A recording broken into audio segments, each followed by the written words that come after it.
자, 반갑습니다. 우리 한사통 강의 중에서 한국 사회에 관한 부분이 제가 조금 부족했습니다. 그래서 이번 보강은 한국 사회의 그 정치적 갈등 그리고 기원과 양상에 대해서 잠시 강의하도록 하겠습니다. 제가 저기 여러분들께 소개시켜 드리는 이 논문은 손호철 교수님 한국 사회의 정치적 갈등의 기원과 양상 이 최근 논문입니다. 아시다시피 손호철 교수님은 한국 사회에서 상당히 진보적인 학자에 속하는 분이기도 합니다. 저도 옛날 대학원 시절에 한번 강의를 들었던 기억이 납니다. 사실 우리 정치의 가장 근본적인 문제로 들어가 보면은 정치는 과연 무엇인가? 정치란 다양한 사회적 갈등을 제도의 틀 내에서 평화적으로 조정하는 행위라고 할 수 있겠습니다.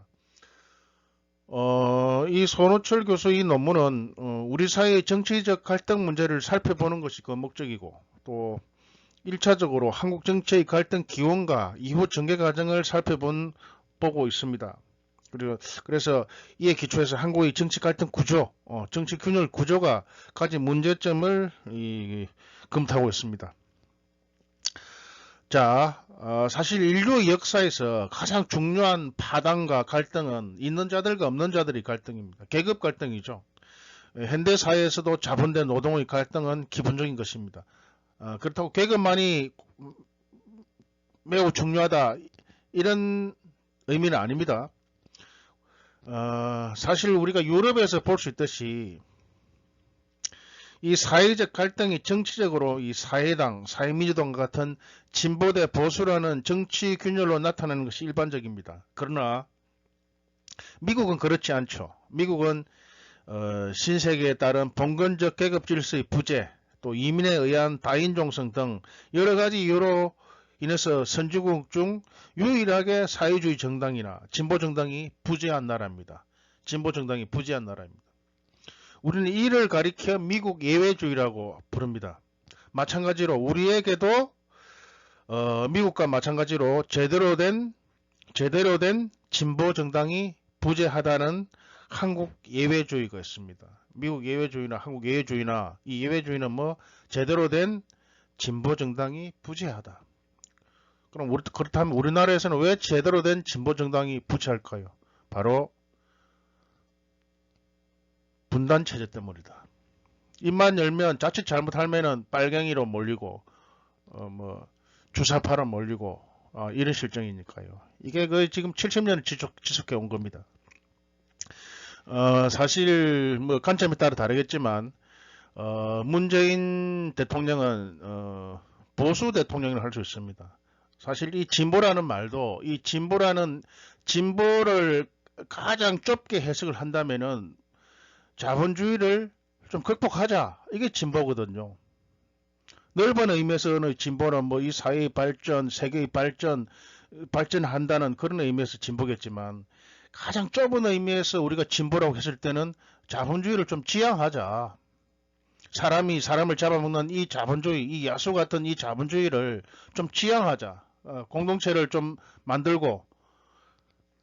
그래서 제가 보기에는 한국에는 더불어민주당은 진보 정당이 아니라 보수 정당이다. 컨서버티브한 정당이다. 저는 그렇게 보고 있습니다. 제대로 된 진보 정당도 없고 제대로 된 보수 정당도 없죠. 예, 저는 그렇게 봅니다. 그리고 제가 보기엔 국민의힘과 국민의힘과 더불어민주당은 50% 100% 수준입니다. 공약을 보면 그렇게 차이 나는 것도 없지 않나 하는 생각을 하고 있습니다. 자, 그 다음으로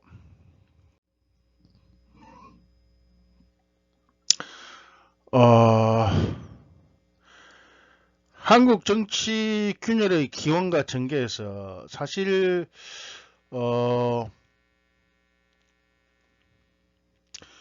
여기서 표에 보시면은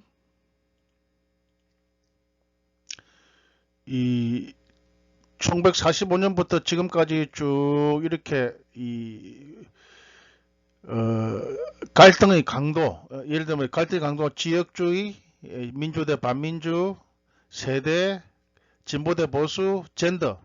제가 젠더는 사회 문화적성을 젠더라 그러죠. 뭐 여성이 보는 그 여성성, 생물학적인 의미에서는 섹스라 그러는데 여기서 젠더 문제는 제가 언급하지 않도록 하겠습니다. 자, 그래서 우리가 한국 정치가 이렇게 된 데는 역사 구조적인 원인이 있다. 이를 알아보기 위해서 우리는 해방 전국으로 돌아가 아마 우리가 제4강에서 3강에서 했던 그 해방 전국으로 돌아가 우리 사회의 정치적 균열의 기원을 살펴보아야 됩니다. 그리고 이 균열이 이 갈등이 어떻게 변화해 왔는가를 살펴야 합니다.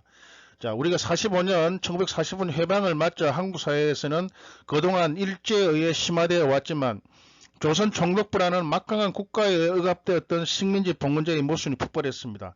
해방 전국의 좌우 갈등이 그것이죠.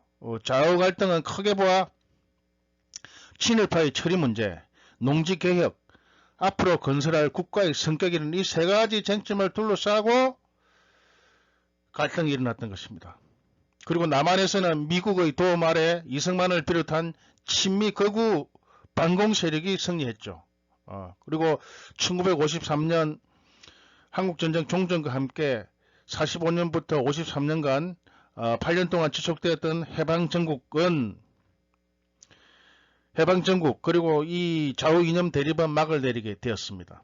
자, 그 다음에 기본적으로 53년부터 87년 6월 항쟁 민주화까지 한 30여 년간은 이 한국 정치를 지배한 갈등의 축은 크게 민주 대 반민주의 정치 균열입니다.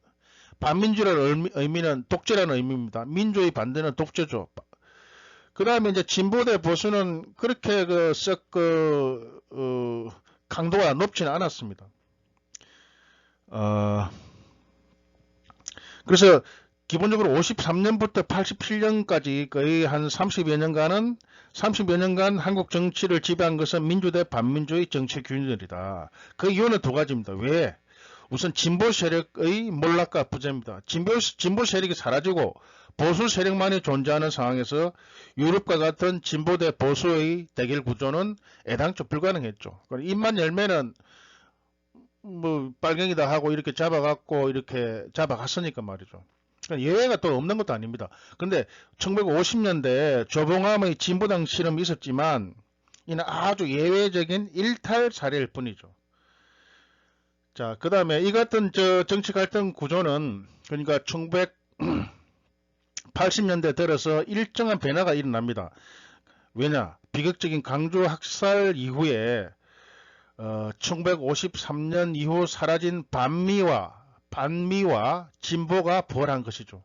즉 1980년부터 87년은 민주 대 반민주의 구도가 압도적인 상황에서 진보 대 보수의 정치 균열이 생겨나기 시작했던 것입니다. 그래서 1987년 이후 한국의 정치 갈등 구조는 새로운 국면에 들어갑니다. 그것은 민주화에 따른 민주 대 반민주의 구도가 약화된 것이죠. 87년 이후 우리가 지금 대통령 뽑지 않습니까? 이거 87년 6월 항쟁의 결과거든요. 그래서 87년 이후 민주 대 반민주의 구도가 약화되고 또 그것은 빠른 산업화에 의한 폭발적으로 성장하고 있던 계급 갈등 등 그동안 민주 대 반민주의 구도에 억압되어 있었던 진보 대 보수의 갈등 구조를 전면화시켜 서구식의 계급 정치로 나아갈 수 있는 좋은 기회였습니다. 진보 대 보수로. 그러나 전혀 그렇게 되지 못했습니다. 직선제 선거 제도가 복원되고 그리고 민주화 운동의 이 중심 세력이었던 양김씨, 김대중, 김영삼 씨가 분열되고 그리고 이런 민주 대 반민주를 대체한 것은 지역 갈등이었습니다. 지역 갈등. 지역주의였죠. 민주 대 반민주를 대체한 것은 진보 대 보수가 아니라 지역주의였다. 최근에 가덕도에 신공항을 건설하냐 마냐로 굉장히 무리가 많죠.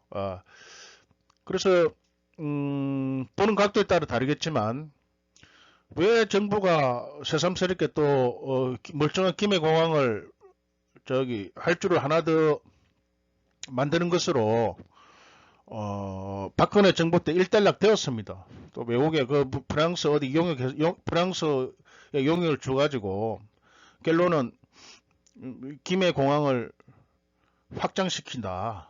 이거였거든요. 그런데 느닷없이 최근에 가덕도 공항이 또 떠오르고 있죠. 이게 왜 이렇겠습니까? 이걸 약간 정치공학적인 의미에서 분석해 보자면은 이제 이 지역주의에서 기반을 두고 있습니다. TK 세력, 대구 경북 세력과 PK, 부산, 울산, 경남 이 세력들을 갈라치게 해가지고 선거에서 내년 4월달에 있을 서울시장 선거와 부산시장 선거에서 좀 재미를 보자. 이런 선거공학적인 의도가 깔려 있다고 의심하는 것도 그렇게 무리가 없어 보입니다. 그렇지만 그래서 아직까지 우리는 이 지역주의를 극복하지 못했다는 것이죠. 사실 이 부산은 전라도 원적자가 전라도 출신이 한 20% 정도 됩니다. 부산은. 그렇기 때문에 아마 부산 가덕도 신공항 이 문제도 또 깊은 의미에서 분석해 보자면은 이 지역주의와 관계가 있는 것이다. 그래서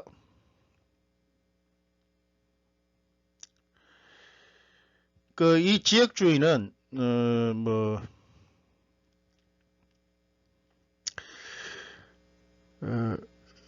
87년 이후 이 지역주의가 가장 지배적인 정치 균열이라는 사실에는 변화가 없습니다. 김대중 예를 들면 김대중 대통령이 어떻게 되었습니까? DJP 연합으로 해서 대통령이 되었지 않습니까? 호남 충청 연합해가지고 말이죠. 호남 충청 대 영남이라는 이 구도를 짜가지고 김대중 씨와 김종필 씨는 전혀 어울리지 않는 사람인데 권력을 잡는 데는 서로 의기투합을 했죠. 그게 DJP 연합입니다. 또 김영삼 대통령이 된 이유도 이 3당 합당을 통해 가지고 된 것이죠. 호남 대 비호남의 이 구조를 짜가지고 대통령이 된 것이죠. 그래서 기본적으로 87년 이후 지역주의가 가장 지배적인 정치 균열이라는 사실에는 변함이 없다.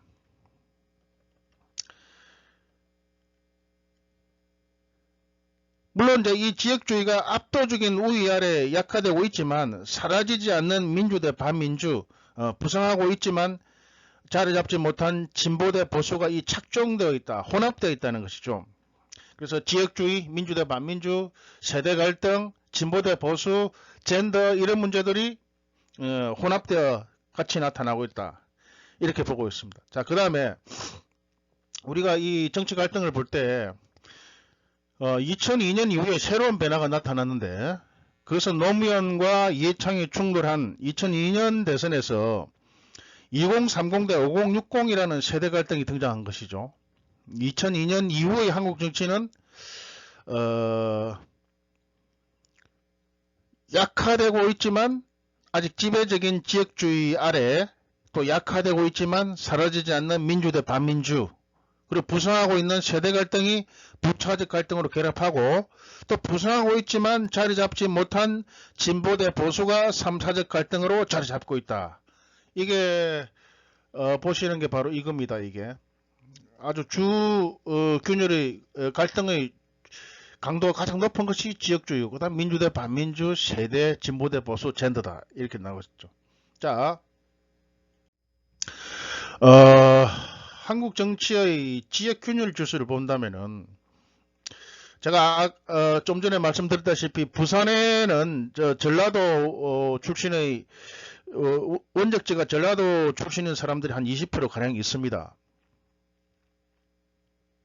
이 대통령 선거를 중심으로 우리의 지역 갈등을 살펴보면은 물론 점차적으로 그 강도가 약해지고 있지만 그럼에도 불구하고 아주 심각하다는 것을 알 수 있습니다. 예를 들어서 한번 봅시다. 92년 김영삼 대통령 대 김대중 대통령 보십시오.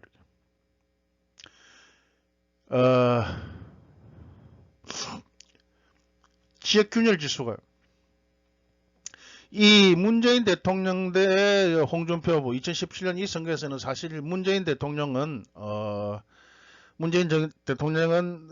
박근혜 탄핵이라는 시효 하에서 촛불 항쟁의 결과 치러진 2017년 대선의 경우에서 지역 균열이 상대적으로 덜 나타나고 있습니다. 문재인 대통령이 호남에서 62.2%, 영남에서는 29.8%를 득표해 지역 균열 지수가 32.4%, 홍준표 후보는 영남에서 38.5%, 호남에서 2.5% 득표해 그 차이가 36%를 기록했습니다. 따라서 2017년 대선의 지역균열 지수는 이 수치의 평균인 34.4%로 예전보다 크게 낮아졌다. 그렇지만 우리가 2002년 총선을 살펴보면 이 지역주의 결과가 명확합니다. 우리가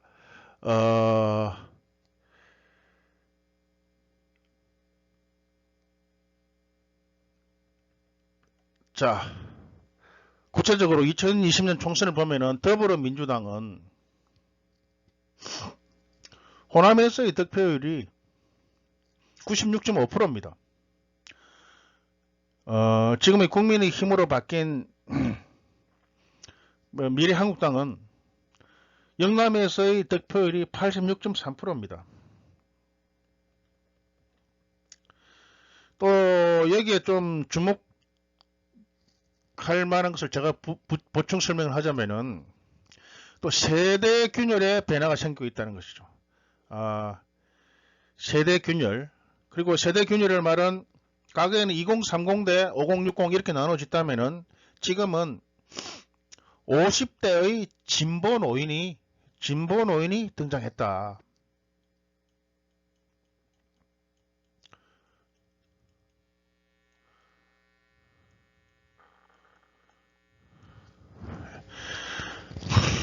그러니까 왜 그러면은 진보 노인이 등장했느냐? 1980년대 대학을 다닌 소위 386 세대가 50대에 들어서면서 그들이 겪은 역사적 경험의 기인에 진보 노인으로 변모한 것이라고 볼 수 있습니다. 따라서 앞으로 세대 갈등은 2030 대 5060이 아니라 2030 대 60 세대로 변모할 가능성이 큽니다. 제가 보기에는 지금 국민의힘당은 이 냉전적 보수 세력이 이 근본적인 변신을 하지 않으면 앞으로 미래가 밝지는 않을 것입니다. 그래서 최근 김종인 비상대책위원장이 상당히 왼쪽으로 클릭을 하고 있습니다. 우리가 독일 통일에서 보았다시 사실 독일의 보수 정당이라고 할 수 있는 기민당은 거의 지금 더불어민주당보다 더 왼쪽에 있습니다. 더 왼쪽에 있습니다. 3인당은 말할 필요도 없고 말이죠. 그래서 김종인 비상대책위원장이 상당히 좌클릭을 하고 있는데, 예를 들자면은 최근에 강주 5.18에 가서 무릎 꿇고 뭐 사죄를 했지 않습니까? 그런 여러 가지 제가 한국 정치를 볼 때는 굉장히 좌클릭을 하고 있는데, 아마 그렇다고 해서 호남에서 국민의 힘을 지지할 것인가? 거기에 대해서는 저는 아직까지 의문입니다. 자, 그래서 한국의 정치 균열 무엇이 문제인가? 87년 민주화 이후 민주 대 반민주의 갈등 구도가 약화되면서 그동안 억눌려 왔던 계급 균열과 진보 대 보수가 주된 균열 구조로 자리 잡아야 함에도 불구하고 지역주의가 주된 균열 구도로 자리 잡아왔음을 우리는 살펴볼 수 있습니다. 그러면 이제 이 인구를 절대적인 인구위를 고려해 본다면은 이 호남의 인구가 계속 감소하고 있습니다. 영남은 호남보다 2배가 더 많죠. 그래서 지역주의를 중장기적으로 고려하면은 국민의힘당은 지금 지는 게임이다. 여기에 대해서 국민의힘당이 아니라 이제는 중청의 인구까지도 호남을 초월해서 인구에서는 영남 다음에 충청, 그 다음에 호남이라는 이 영충호가 영남, 충청, 호남 순이 되기 때문에 지역주의와 같은 1차적인 균열의 또 다른 문제는 이 균열이 계급 문제와 같은 다른 균열을 은폐하고 억압한다는 것입니다.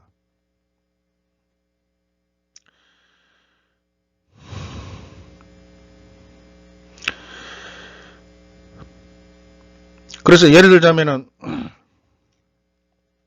1987년 이후 지금까지 한국 정치는 거지에서 재벌까지 영남은 영남으로 호남은 호남으로 뭉쳐 투표하는 초계급적 지역연합이라는 특색을 보이고 있는 것입니다.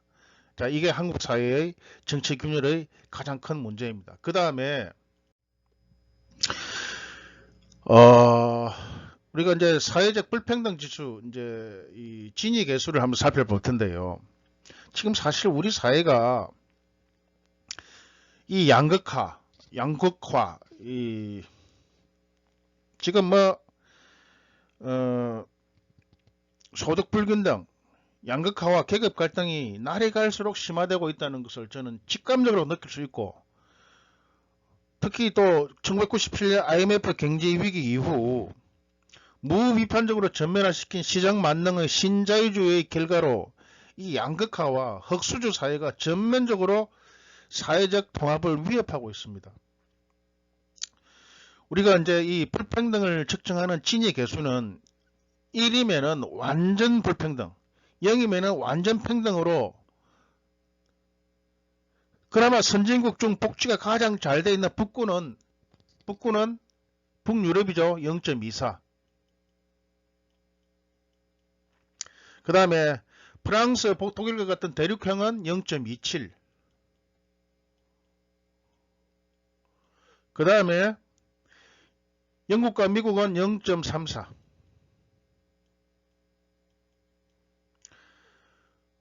우리는 선진국 중에서도 빈부격차가 가장 심한 거의 미국 수준 0.36 정도 보이고 있습니다. 지금 이거는 뭐 이명박이나 김대중이나 문재인이나 노태우나 자꾸 이렇게 더 심화되고 있지 않습니까? 이게.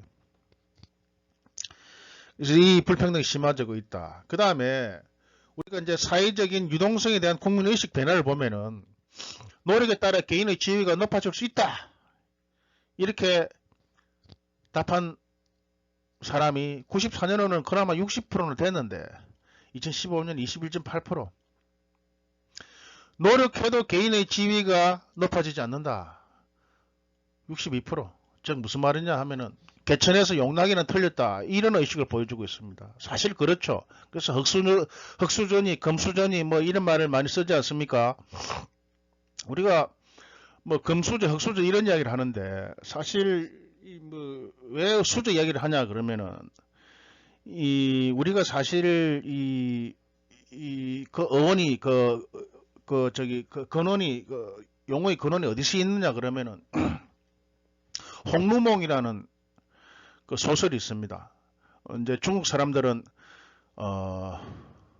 삼국지, 수호전, 서유기, 홍루몽 이 네 개의 책은 다 읽거든요. 그렇지만 이제 홍루몽은 아주 제가 읽어도 아주 좀 수준이 좀 높지 않나 이런 생각이 듭니다. 그래서 홍루몽의 주인공이 태어날 때부터 홍루라는 것은 붉은 누각이죠. 붉은 누각. 고관 대작의 집은 홍루고 이 청루는 이제 기생들이 있는 걸 청루라 그러고 홍루는 고관 대작의 집입니다. 백돌이 이렇게 붉은색으로 되어 있습니다. 그래서 홍루라 그러는데 홍루몽의 그 주인공이 태어날 때부터 은수저를 물고 태어났다. 그래서 우리가 뭐 출신 성분을 이야기할 때 금수저니 흑수저니 자꾸 이런 소리를 하는데 사실 은수저를 물고 태어났다 이렇게 보는 게 맞습니다. 그래서 우리 한국 사회의 사회적 유동성에 대한 국민의식의 변화도 이제는 개천에서 용나기는 틀렸다. 그나마 제가 볼 때 제 또래만 해도 그런 차이가 우리가 어린 시절 성장하는 걸 제가 쭉 해고를 해보면은 물론 절대적인 빈곤은 뭐 우리 세대는 그게 없었고요. 그나마 상대적 빈곤 감이 있긴 있었는데 좀 그렇게 심하지는 않았는데 지금의 한국 사회를 보면은 상당히 심화되어 있다. 양극화. 그래서 이제 이 2016년에 국민 대통합위원회가 있었는데요. 이 국민이 가장 2016년 조사에 의하면은 국민 대통합위가 이제 박근혜 정부 때 있었죠. 국민이 가장 심각하다고 생각하는 갈등은 계층 갈등이다. 이게 75%. 그 다음에 노사, 그 다음에 이념, 그 다음에 지역 갈등 순이다. 국민은 이렇게 보는 거예요. 가장 심각하다는 갈등은 계층, 계급이죠. 노사, 이념, 지역 순인데 안타깝게도 한국 정치는 이 같은 현실과 분리되어 있는 것이죠. 한국의 선거를 좌우하는 것은 이념이나 계급이 아니라 압도적으로 지역 연고이고 그 다음에 뭐냐? 연령이다. 연령 세대라는 거죠. 세대 차이. 국민이 가장 심각하다고 생각하는 갈등은 계층과 노사 문제인데 실제 정치는 이와는 거의 무관하게 움직이고 있죠. 정치 균열이 사회 균열과 분리되어 있고 계층 계급과 같은 심각한 사회 갈등이 정치 갈등, 즉 정치 균열에 제대로 반영되지 못하고 있다는 이야기입니다.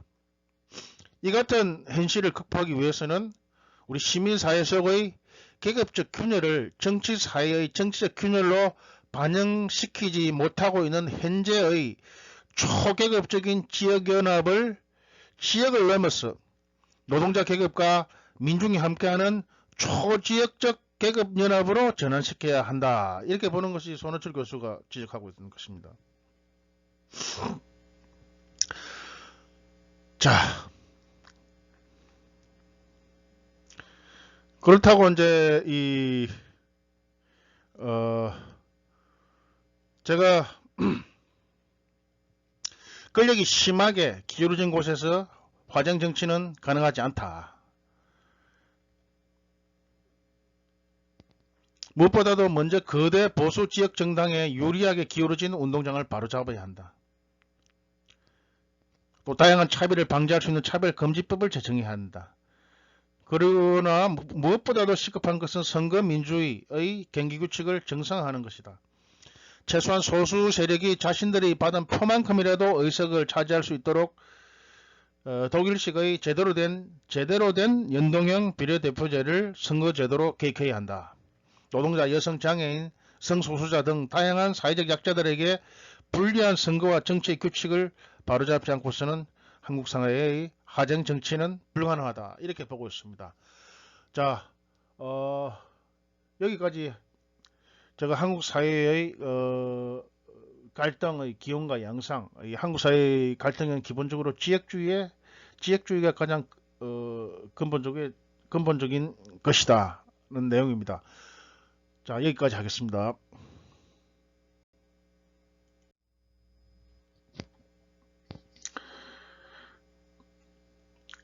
자, 깜빡 빠뜨렸네요. 한 번 더 종합하자면은 무엇이 문제인가 하면은 우리가 이 갈등은